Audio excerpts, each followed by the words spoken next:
Hola, soy la maestra Alejandra Sánchez García de la carrera de Ingeniería Industrial del Tecnológico Nacional de México, Campus Chimalhuacán. Entonces, quiero hablarles ahorita sobre lo que serían los ecosistemas de México. Vamos a ver una síntesis de lo que sería el libro del Capital Natural, que fue publicado por la CONAVIO en el 2009.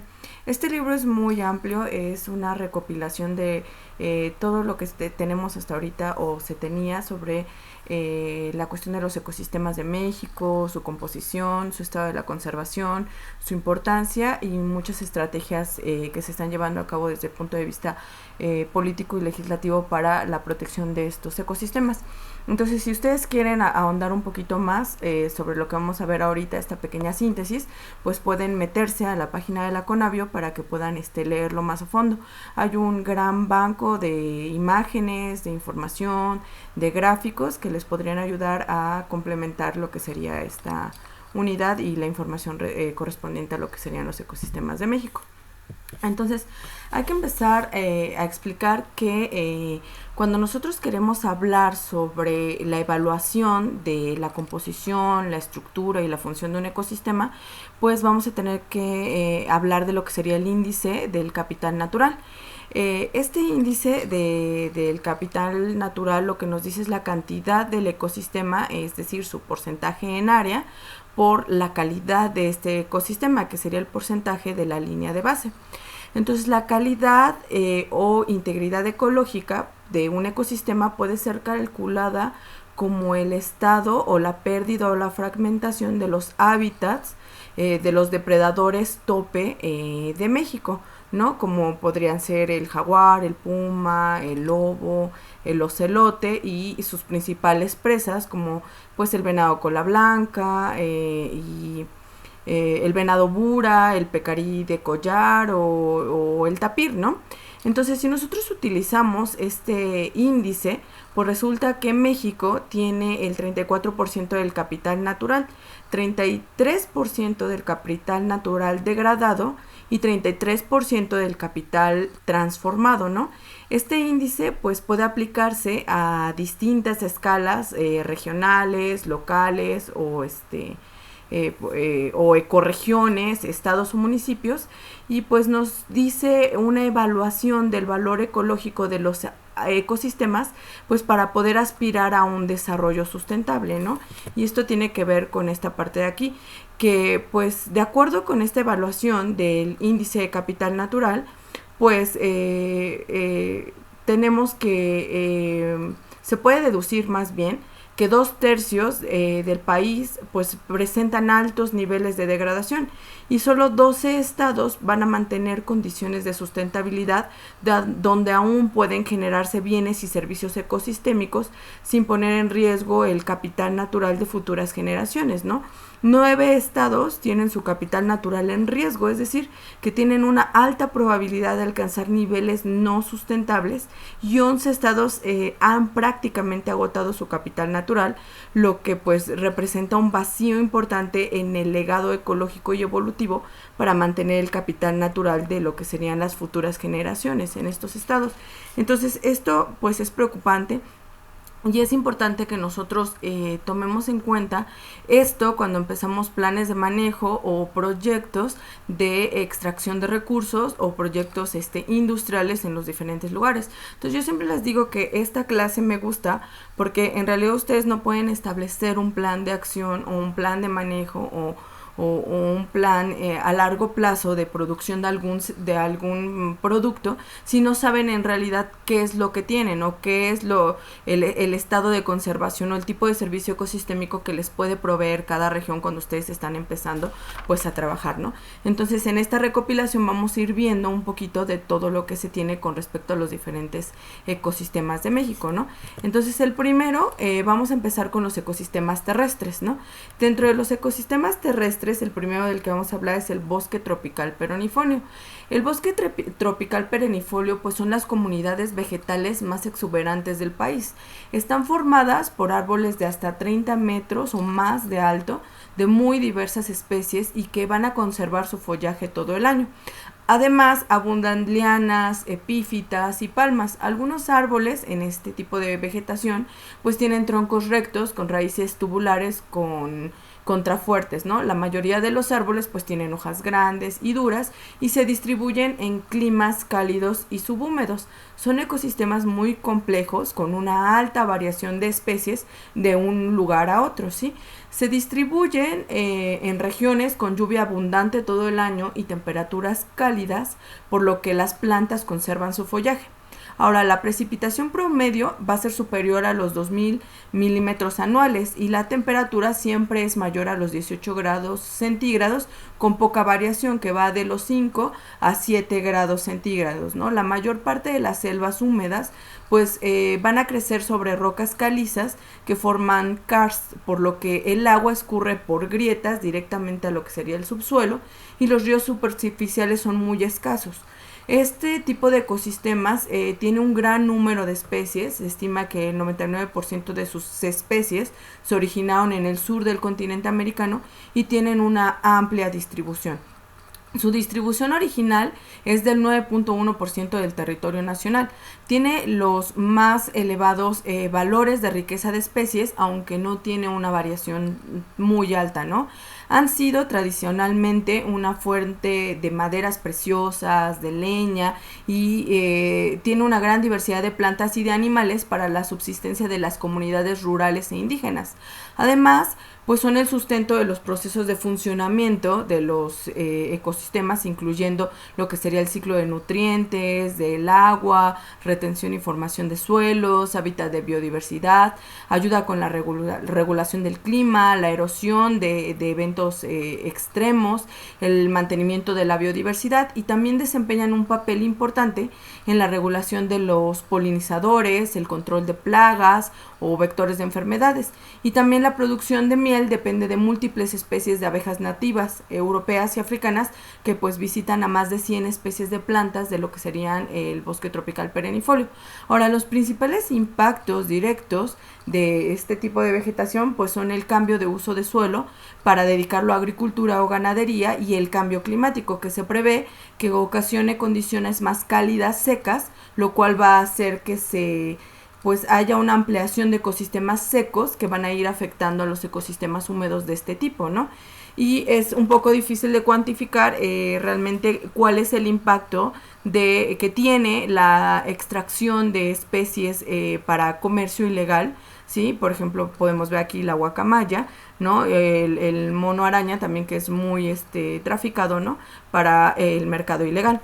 Entonces, ejemplos de este tipo de vegetación lo podemos ver en la reserva de los Tuxtlas, en Veracruz, en la reserva de Calakmul, en Campeche, o la reserva de Locote, en Chiapas, ¿no? Son este tipo de vegetación que es muy exuberante y que es verde todo el año. Ahora, el siguiente tipo de vegetación es el bosque tropical caducifolio. El bosque tropical caducifolio son comunidades vegetales dominadas por árboles pequeños que pierden sus hojas durante la época de secas del año. Son propias de climas cálidos con lluvias escasas, tienen una diversidad única con gran cantidad de especies endémicas, se ubican en zonas muy frágiles y en condiciones climáticas que van a favorecer la desertificación. Ocupan aproximadamente el 11.7% de la superficie nacional y se distribuye en la vertiente del Pacífico de México, desde el sur de Sonora y el suroeste de Chihuahua hasta Chiapas, y continúa hasta lo que sería Centroamérica. Existen pequeñas porciones en el extremo sur de la península de Baja California, como pueden ver en el mapa, y en el norte de la península de Yucatán. Generalmente se encuentran desde el nivel del mar hasta los 1500 metros, aunque pues ocasionalmente pueden llegar hasta los 1900 metros sobre el nivel del mar, ¿no? En territorios de gran sequedad. Ahora se desarrolla en clima seco con temperatura mínima extrema de 0 grados en los días más fríos, pero en promedio varía entre 20 o 29 grados centígrados. La precipitación varía entre los 300 y los 1200 milímetros de lluvia, ¿no? con 5 a 8 meses secos entre diciembre y mayo. A pesar de estar en un clima seco, pues la franja del territorio que ocupa no es tan seca como las grandes planicies que tenemos en el norte de México, ¿no? Tienen un componente endémico importante, tienen baja productividad de madera, pero su presencia es de vital importancia porque provee de madera, leña y productos no maderables a las comunidades circundantes, así como áreas de pastoreo extensivo para las poblaciones humanas. Son el hábitat de parientes silvestres de varios de los principales cultivos de México, como lo son el maíz, el frijol y la calabaza, y además realiza servicios de captura de carbono, conservación de suelos, de biodiversidad y de riberas, así como la regulación del clima y el mantenimiento de los ciclos minerales. Ahora, los principales problemas o las amenazas que enfrenta este tipo de vegetación, pues es la deforestación a gran escala de las selvas, ¿no? Que se disparó a partir de 1970 con el impulso del reparto agrario, la Revolución Verde y el fomento agropecuario que favoreció la transformación de millones de hectáreas de este tipo de vegetación en distritos de riego, plantaciones y tierras de y tierras agroforestales, ¿no? Que fueron acabando, que se fue empeorando más bien con la llegada de la ganadería extensiva, ¿sí? Y ejemplos que podemos ver de este tipo de vegetación pues son el Cañón del Sumidero en Chiapas, la reserva de Manantlán en Jalisco y Colima y la reserva en Huatulco, ¿sí? En Oaxaca. Ahora, el siguiente tipo de vegetación es el bosque mesófilo de montaña, también es conocido como bosque de niebla. El bosque mesófilo de montaña es un tipo de vegetación muy exuberante. En lo personal me gusta mucho. La mayoría de los estudios biológicos se lleva a cabo en este tipo de vegetación porque tiene una gran cantidad de endemismos. Es un bosque muy variable en composición de especies, pero con una estructura y clima muy similares. Está dominado por árboles en varios estratos, con una gran abundancia de lechos y epífitas. El follaje del 50% de sus especies está dominado por árboles que se van a perder durante alguna época del año. Comparten lluvias frecuentes, nubosidad, neblina y humedad atmosférica altas durante todo el año, y estos bosques han funcionado como refugios para especies durante cambios climáticos de los últimos miles de años. Se distribuyen, como pueden ver aquí en la diapositiva, en zonas muy húmedas. Ocupan solamente el 1% del territorio nacional, en pequeñas porciones de 20 estados, en altitudes que van de los 600 a los 3100 metros sobre el nivel del mar. Se ubican preferentemente en las partes altas de lo que sería la Sierra Madre Oriental, la Sierra Norte de Chiapas, la Sierra Madre del Sur y Jalisco, algunos lugares. La mayor parte del año está inmerso en neblina o nubes bajas con lluvias abundantes y vientos húmedos, en las laderas con influencia del mar también. La temperatura media anual oscila entre los 12 y los 23 grados centígrados, aunque en invierno las temperaturas pueden caer hasta por debajo de los 0 grados centígrados. Crece en terrenos con suelos ácidos, profundos o muy someros e inclinados, ricos en materia orgánica, eso sí, y debe de tener humedad todo el año, ¿no? Tienen una gran diversidad en su estructura y en su composición, como les comenté al inicio, y tienen un gran número de especies endémicas. Son los ambientes preferidos para sembrar café, sobre todo el de buena calidad, y se siembra, ¿no?, a la sombra entre los árboles del dosel. Los servicios ambientales que nos provee este tipo de vegetación pues son la captura de agua y de carbono, la conservación de la biodiversidad y de suelo, la formación de una abundante cantidad de materia orgánica, regulación del clima, mantenimiento de ciclos minerales o los ciclos biogeoquímicos, provee productos forestales como alimentos, medicinas, leña, madera, fibras naturales. O sea, el bosque de niebla, si se dan cuenta, tiene una distribución muy pequeña, pero tiene una diversidad de especies asombrosa, ¿no? Es un lugar muy bonito. A mí en lo personal me encantan los bosques mesófilos de montaña, pero es importante saber que las principales amenazas para este tipo de vegetación pues son, como en todos, la tala clandestina, los incendios, el desmonte para la agricultura, lo que sería la ganadería, el desarrollo urbano, la construcción de caminos y su lenta regeneración. Tiene un periodo de regeneración muy lento, la reducción de su distribución y su continua perturbación han ocasionado que sean considerados como ecosistemas muy frágiles, en peligro de extinción y con prioridad de conservación, ¿sí? Se ha demostrado que el bosque mesófilo de montaña pues es uno de los tipos de vegetación con una alta diversidad florística y faunística, con un gran porcentaje de endemismos. Desempeña también un papel muy importante, como les había comentado, en la captura de agua, ¿sí? Manteniendo los flujos de agua hacia los humedales, ¿sí? Hacia los ríos y a los manantiales que riegan diversas regiones del país.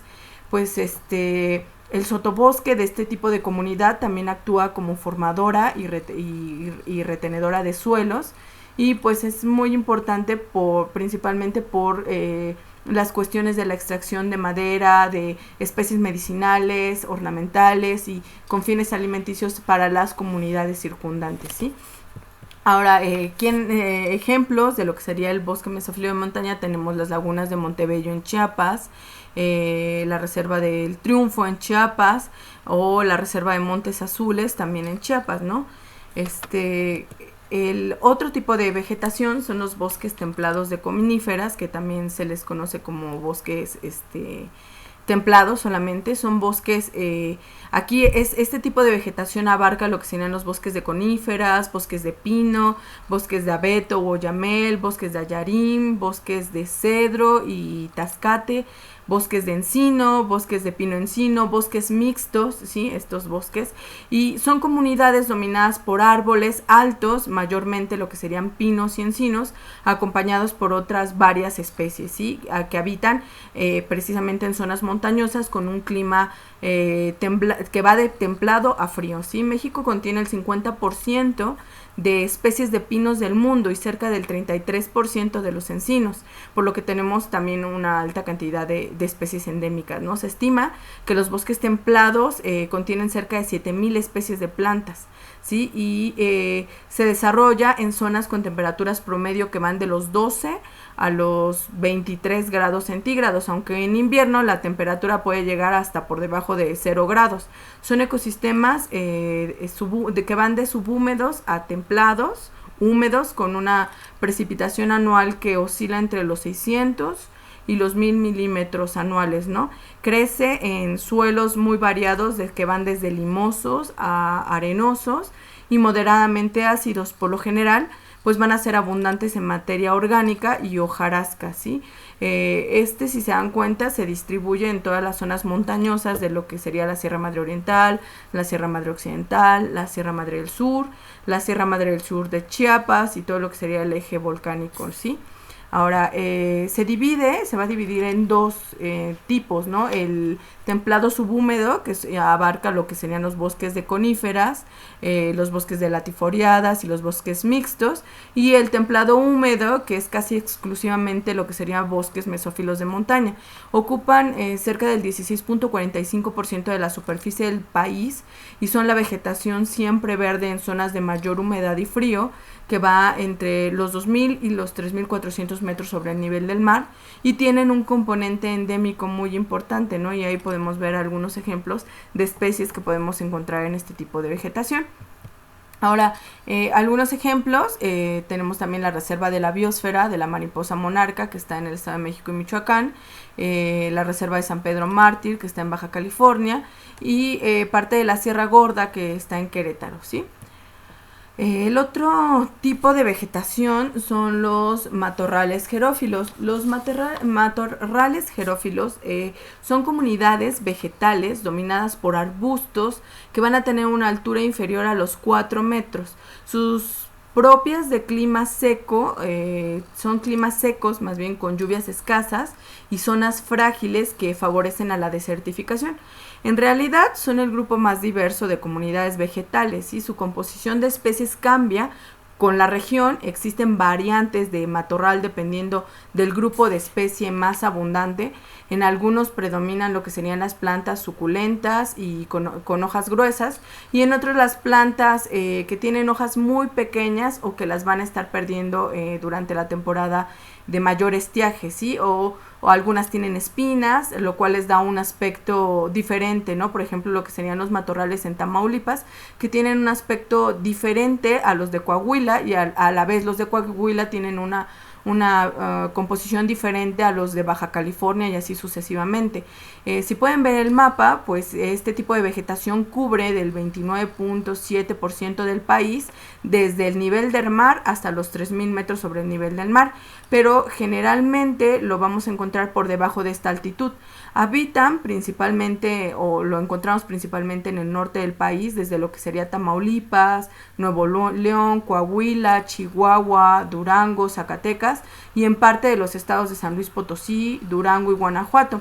Hacia el norte, también en Chihuahua, Sonora y Baja California, parte de los estados de Puebla y Oaxaca, en el valle de Tehuacán, Cuicatlán, por ejemplo, también albergan matorrales de este estilo, comunidades vegetales también de tipo arbustivo con climas áridos y semiáridos, Habitan pues lo que serían climas áridos, que pueden variar desde muy caluroso en las planicies costeras hasta relativamente fresco en las partes altas. En zonas con precipitación inferior a los 700 milímetros y que tienen de 7 a 12 meses secos, es generalmente donde los vamos a estar encontrando. Y pues podemos ver que el pastoreo descontrolado es una de las principales causas de deterioro, junto con el desmonte para lo que sería la agricultura y la ganadería, lo que pone a este tipo de ecosistema en riesgo. Esto es lo que ocasiona la pérdida de vegetación a causa de la compactación y la erosión de suelo, porque son ecosistemas frágiles que ya tienen problemas hídricos, que se ven todavía más estresados por la acción de lo que sería la agricultura y la ganadería en ellos, ¿no? También existió cacería excesiva y descontrolada, especialmente de algunas especies como lo son el berrendo y el borrego cimarrón, hasta que se diezmaron las poblaciones. Actualmente ya tenemos planes de manejo para estas especies, pero también la presión adicional de la construcción de presas en el río Nazas, por ejemplo, en el siglo XIX, pues trajo consigo la desecación de grandes extensiones como las lagunas de Mairán y de Tlahualilo, ¿no? Y cerca de 60 millones de hectáreas en el país, pues van a tener condiciones naturales de clima y altitud que podrían albergar matorrales. Sin embargo, pues de ellas solamente 49.9 millones de hectáreas pues tenían matorrales en 1970. Paulatinamente, en los últimos años, se han sustituido estos matorrales por terrenos agrícolas o pecuarios, y en el 2002 la superficie ocupada por el matorral se redujo a 44.2 millones de hectáreas por la conversión de poco más de 607,000 hectáreas a terrenos agrícolas o pecuarios, y la degradación de alrededor de 202,000 hectáreas a matorrales secundarios, ¿no? Ejemplos de este tipo de vegetación lo podemos ver en el desierto del Vizcaíno, en Baja California Sur, en la reserva de Tehuacán, Cuicatlán, en Puebla, y en Cuatro Ciénegas, Coahuila, ¿no? Que también tiene un gran problema por la cuestión del drenaje de agua, ¿no? Y Cuatro Ciénegas tiene la particularidad que es uno de los dos tipos de vegetación que existen en el mundo, que alberga características muy específicas que nos da un porcentaje de endemismos impresionante, ¿no? Y a pesar de esto, pues se ha ido poniendo en riesgo y se ha aumentado la fragilidad del ecosistema debido al manejo de tierra de uso agrícola y principalmente a la ganadería, ¿sí? De terrenos circundantes. Ahora, el siguiente tipo de vegetación son los pastizales. Los pastizales son comunidades vegetales donde predominan los pastos con pocos árboles y arbustos. Pueden ser producto del desmonte de terrenos boscosos, pero en este caso, por ejemplo, aquí en la diapositiva, pues nos vamos a referir a lo que serían los pastizales naturales, ¿no? Ocupan cerca del 6.3% 38% de la superficie de México, del territorio nacional. Los pastizales naturales se encuentran en regiones semiáridas y de clima templado a frío. Están muy extendidos en lo que sería el norte del país y van a cubrir amplias zonas de Chihuahua, de Coahuila, de Sonora, ¿sí? De Durango, Zacatecas, San Luis Potosí y Jalisco. Se encuentran aproximadamente entre los 1100 y los 2500 metros sobre el nivel del mar, aunque también pueden encontrarse a menor altitud, ¿sí? Se distribuyen en lo que serían las zonas semiáridas y de clima fresco. Las temperaturas medias anuales oscilan entre los 12 y los 20 grados centígrados, con una precipitación media anual que va de los 300 a los 600 milímetros. Se encuentran en laderas de cerros, en el fondo de valles, con suelos moderadamente profundos, fértiles y medianamente ricos en materia orgánica. En zonas con declive y su insuficiente protección se erosionan con facilidad, ¿sí? La mayoría de los pastizales se utilizan actualmente para la cría de ganado bovino y equino y son fuente de alimento, fibra y combustibles, y constituyen una regulación también del clima. Ayudan a lo que sería la polinización, a la purificación y la recarga de los mantos acuíferos, el control de especies invasoras y por supuesto a la captura de carbono, ¿no? Los pastizales pues son considerados uno de los ambientes más amenazados de América del Norte, ¿sí? Y un pastizal sobrepastoreado, pues va a significar una desolación que va a llevar hacia la erosión, ¿no? Y posteriormente pues a la afectación de las comunidades circundantes que extraen servicios o que más bien obtienen servicios ecosistémicos de ellos, ¿no? Tienen un valor cultural, espiritual y recreativo, ¿sí? Y son importantes en el desarrollo y la producción de especies vegetales para lo que serían las comunidades locales, ¿no? O circundantes. Ejemplos de este tipo de vegetación lo podemos ver en Mapimí, en el desierto de Mapimí, que está en Durango, Chihuahua y Coahuila, en Llanos, en Coahuila, y en algunos lugares de la Sierra Gorda, ¿sí? Que se ubica en Querétaro. Ahora, el siguiente tipo de vegetación de los ecosistemas terrestres son los humedales. Los humedales son zonas de transición entre ecosistemas terrestres y ecosistemas acuáticos y poseen una baja profundidad. De acuerdo con el Centro Regional Ramsar para el hemisferio occidental, pues suelen encontrarse en llanuras inundadas muy próximos a los cursos de agua, como lo son los ríos o los lagos que les van a estar proveyendo líquido. Pero algunos humedales pueden parecer aislados sin ningún cuerpo de agua cercano, pero en estos casos van a estar conectados con aguas subterráneas, así que el agua de los humedales pues puede también venir de fuentes subterráneas, ¿no? Cercanas a la superficie del terreno o de escasa profundidad. El agua es el principal factor que va a controlar el ambiente de los humedales, incluyendo su flora y su fauna. Y el suelo debe permitir la saturación del agua estancada o la corriente de tal manera que ésta pueda permanecer ahí durante cierto tiempo o cierta cantidad de tiempo durante el año, ¿sí? Es decir, que si el humedal llegase a secarse, pues las especies vegetales y la adopción de la humedad pues se perdería, ¿no? Y esto haría que muchas especies de animales que también dependen de ella pues se perdieran, ¿no? La importancia de los humedales reside en el hecho de que funcionan como filtros de agua, ya que atrapan los contaminantes y neutralizan las bacterias nocivas. También son significativos elementos que ayudan a controlar las inundaciones gracias a lo que es su capacidad de absorción del agua y permiten la vida de especies valiosas para el mantenimiento en las cadenas alimentarias.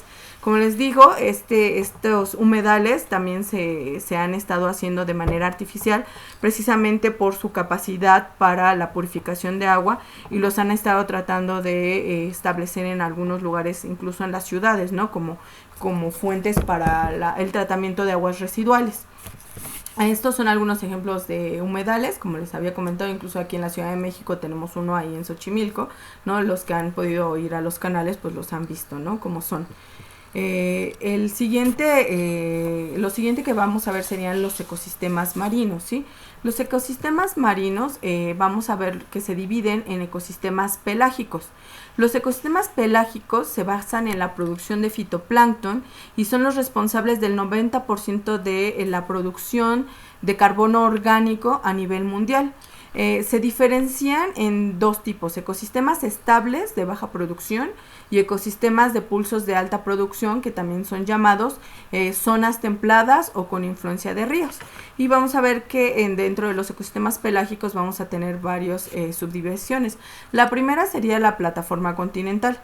La plataforma continental, si recuerdan, es el área que se extiende de la línea baja de la marea hasta el reborde o margen continental. Pueden ver la imagen de la diapositiva, ¿no?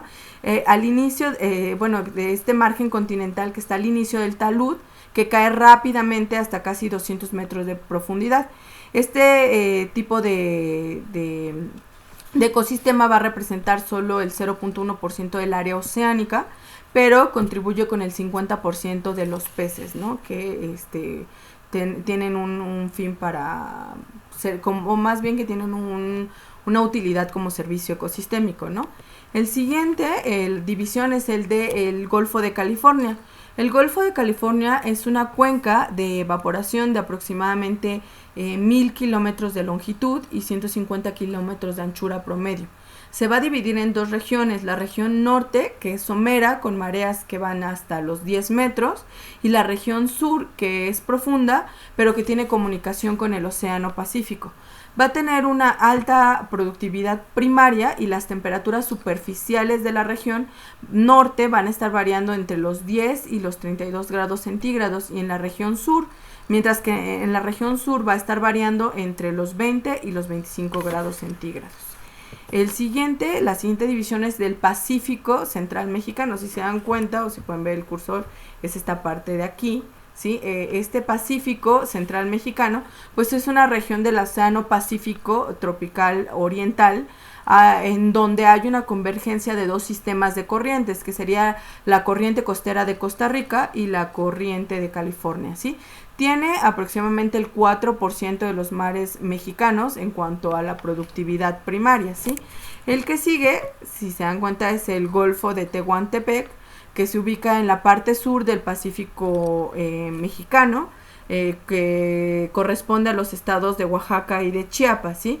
Tiene un área aproximada de 125,000 kilómetros cuadrados, y la costa se divide en dos regiones: una que va a comprender la mayor parte de lo que sería el Golfo de Tehuantepec, pueden ver la imagen, que se caracteriza por una plataforma continental amplia con fondos blandos, y otra que es la escasa plataforma continental, principalmente del litoral rocoso, que es la parte oeste de la costa de Oaxaca. Tenemos que recordar que es una región que es tradicionalmente pesquera, ¿no? La que sigue sería el Golfo de México, que está localizado en una zona de transición entre lo que sería el clima tropical y el Mar Caribe. Alcanza los 4000 metros de profundidad en su región central. Es un mar semicerrado que recibe un enorme volumen de agua dulce de origen continental, cuyas aportaciones varían espacial y temporalmente, y recibe como elemento central en su circulación lo que serían las aguas del Caribe. Ahora, la ocurrencia de lo que son los huracanes va a producir un aumento en el aporte de nutrientes hacia la superficie, lo que va a causar un aumento de la biomasa de fitoplancton y de productividad en la zona, ¿sí? En la siguiente división de los ecosistemas marinos es los ecosistemas bentónicos.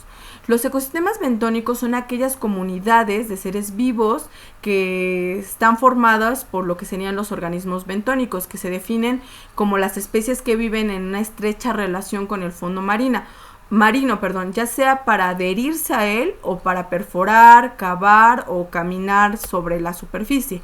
El sustrato en el que van a estar puede estar consolidado como rocas, madera o pilares, o no consolidado como lo que sería la arena y el barro. Las comunidades que van a formar a estos organismos bentónicos van a estar compuestos por lo que serían las macroalgas, las microalgas, las plantas acuáticas, que son consideradas como fitobentos, y los animales y otros protistas que se conocen como zoobentos, ¿sí? Ahora, dentro de bueno, tenemos lo que sería el mar profundo, que es la porción de los mares localizada a profundidades mayores a los 200 metros. Se va a extender por miles de kilómetros sin barreras físicas o biológicas. Van a tener una productividad biológica baja. Sus tasas biológicas son reducidas, obviamente por la baja temperatura. Tienen un aporte alimentario limitado por la baja diversidad. Y la biomasa béntica de los fondos lodosos va a representar solo el 0.01%, ¿sí?, de la biomasa de las aguas marinas someras. La mayor parte de las especies que vamos a encontrar en este tipo de ecosistema pues van a ser endémicas, y incluye a lo que serían los taludes continentales, las trincheras, las dorsales y las zonas de subducción y expansión, también lo que serían los montes marinos, las ventilas hidrotermales, las infiltraciones de metano y los cañones submarinos, que se van a distribuir como islas en la vastedad de lo que serían los fondos lodosos. La siguiente división, la última que vamos a ver, son los ecosistemas costeros, insulares y epicontinentales. Entonces aquí vamos a ver que los ecosistemas costeros están constituidos por una porción continental con una influencia costera que va de alta a media. Sí, van a tener una porción marina a partir de la plataforma continental y una porción insular de islas oceánicas y costeras, ¿sí? Dentro de este tipo de ecosistema vamos a poder encontrar lo que serían los manglares. Los manglares, si recuerdan, son una formación vegetal leñosa, densa, arbórea o arbustiva, que va de 1 a 30 metros de altura, que está compuesta de una o varias especies de mangle, con poca presencia de especies herbáceas o enredaderas. En México vamos a ver que predominan 4 especies de mangles. Bueno, quería que vieran esto, ¿sí?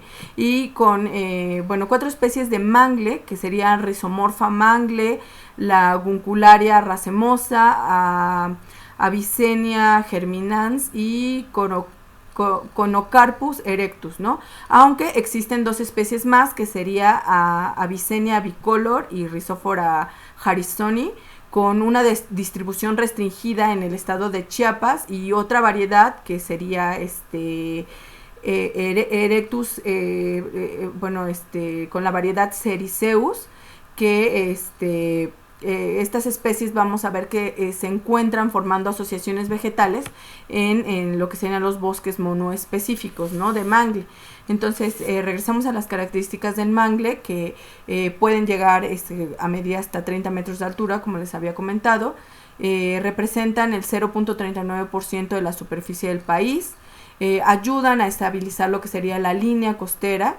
Son sumideros de carbono, son filtros biológicos y fuentes de nutrientes para los hábitats, son importantes productores de madera y leña, y la zonación de los mangles va a depender de la salinidad, el nivel de agua, el pH, el aporte de sedimentos, los niveles de oxígeno y el estrés hidrodinámico que tengan las comunidades, ¿sí?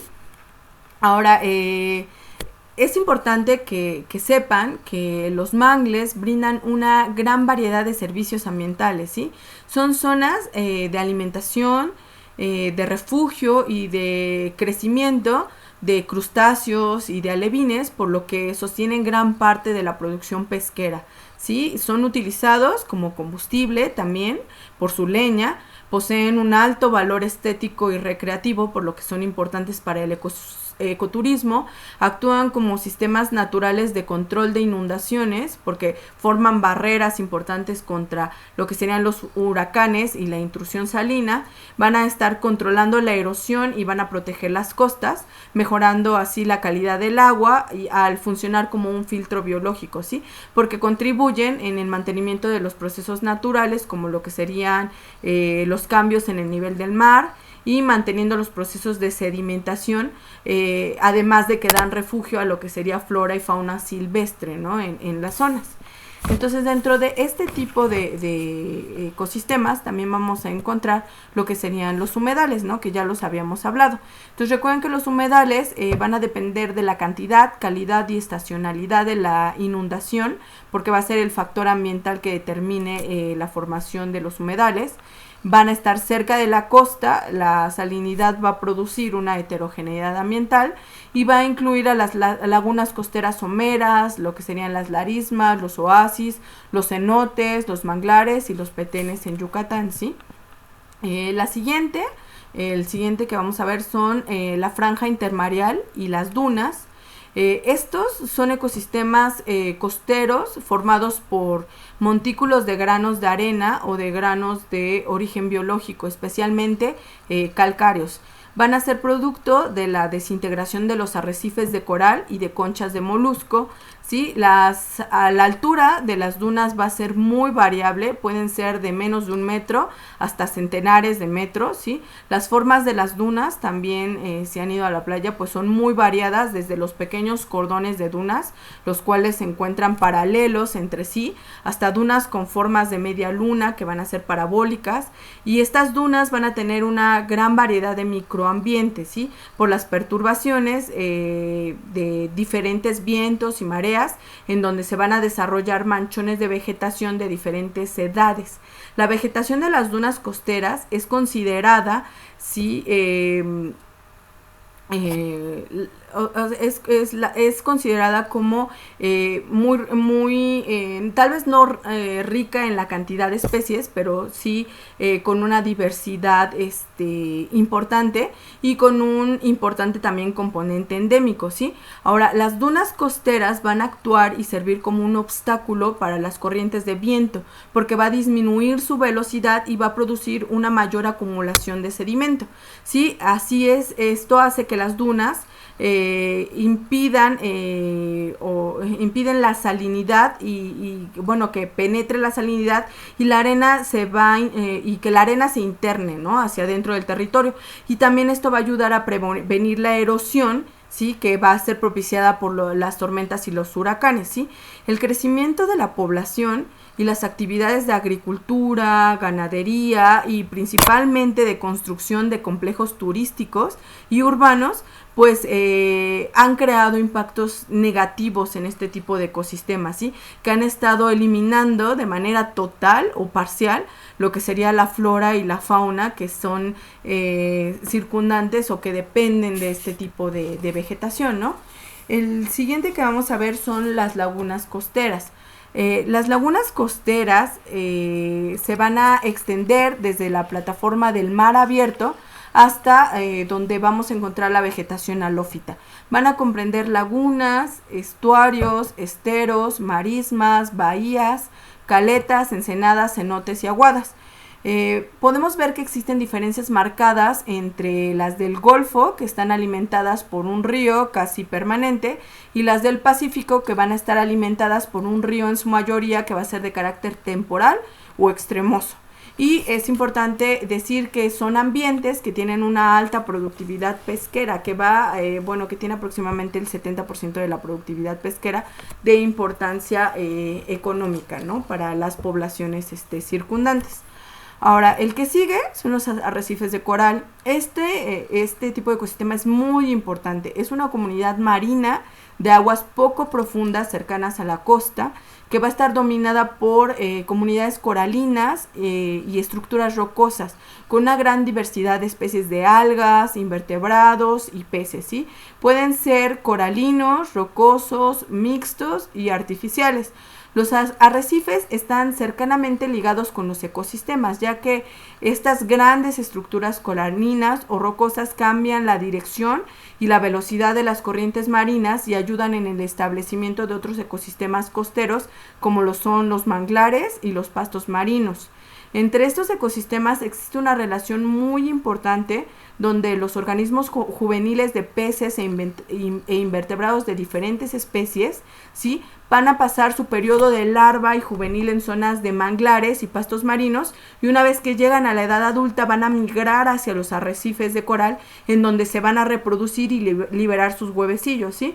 Pocas horas después de liberar estos huevos, las pequeñas larvas van a hacer su viaje de regreso a los manglares y a los pastos, en donde van a crecer hasta alcanzar el tamaño necesario para poder regresar al arrecife para seguir con su ciclo reproductivo, ¿no? Los arrecifes coralinos son lugares con una gran importancia ecológica y se les conoce como hábitats críticos por su diversidad de funciones. Van a jugar un papel muy importante en la dinámica costera al prevenir la erosión y disminuir la fuerza del oleaje, además de que constituyen una estructura de protección muy efectiva contra lo que sería el efecto de las tormentas tropicales y huracanes. Ahora, todos estos organismos tienen una participación muy fuerte o muy importante más bien dentro del ecosistema, ya que algunos son productores primarios y son constructores, algunos de sus productores primarios van a ser constructores más bien del mismo arrecife, ¿sí? Van a funcionar también como filtradores o como depredadores, ¿sí? Los arrecifes son lugares, pues como les había comentado, de crianza, de refugio, y son una fuente de alimentación y reproducción para muchas especies de invertebrados y vertebrados, principalmente en especies de carácter comercial, y que dan alimento a gran parte de la población mexicana, ¿sí? Es triste que los arrecifes son afectados por la extracción o la sobreexplotación de material coralino, principalmente para el tráfico, para que puedan estar comprando sus recuerditos, y también de otros organismos que van a conformar el arrecife, ¿no? Como la extracción de peces ornamentales o algunas especies del mismo coral, como el coral negro, ¿no?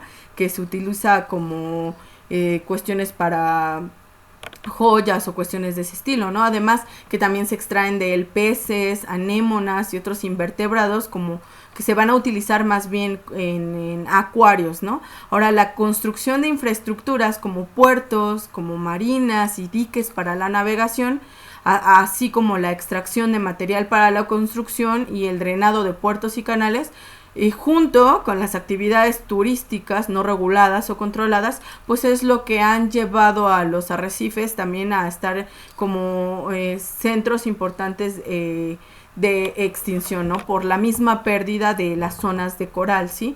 Además, tenemos que el uso de pesticidas, fertilizantes, la basura que proviene de las zonas urbanas o agrícolas, junto con toda la sedimentación de la erosión de las zonas con un mal manejo forestal, pues ha llevado a la muerte de una gran cantidad de las zonas de coral, ¿sí? Y esto es muy triste, pues, porque les comentaba que pues las zonas de coral pues son fijan una gran cantidad de carbono, ¿no? de la atmósfera, y aparte de que son comunidades con una gran diversidad y que son absolutamente hermosas, ¿no? El otro tipo de ecosistemas que vamos a ver es el de los ecosistemas insulares. Los ecosistemas insulares se refiere a lo que serían las islas.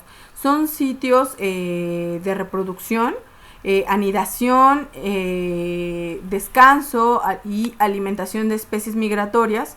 Son muy sensibles a las perturbaciones, ¿sí? Dentro de esto podemos ver las islas del Pacífico mexicano.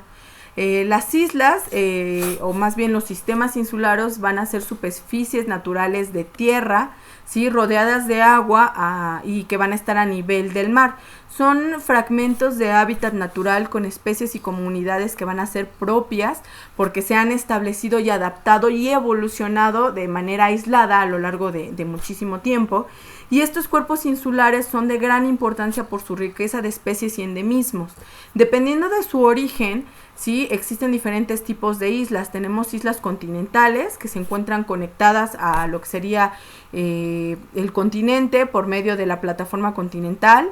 Islas volcánicas que se formaron por la actividad volcánica en el fondo del océano.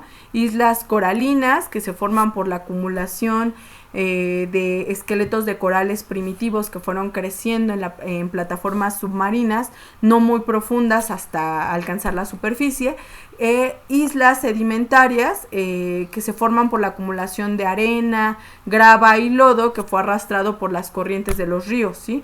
Ahora los sedimentos van a ser depositados poco a poco y es lo que van a formar estas grandes extensiones de tierra. La mayoría están en regiones del noreste del Golfo de California y en la costa oeste de la península, ¿sí? Y la flora y la fauna van a estar cercanamente relacionadas a la del continente, pero son muy ricas en endemismos, ¿sí? Por lo mismo, son zonas que están en peligro y que son muy susceptibles a la presencia de especies invasoras, como serían gatos, como serían ratas o otros animales introducidos a ellas, ¿sí? Porque son lugares que tienen fauna que solamente ha crecido en coexistencia con las especies que están en esa isla durante mucho tiempo, y cuando llega un depredador externo, sí, que es más efectivo y que se consigue una especie invasora, pues es cuando arrasa con todo lo que podemos ver en la isla, ¿no?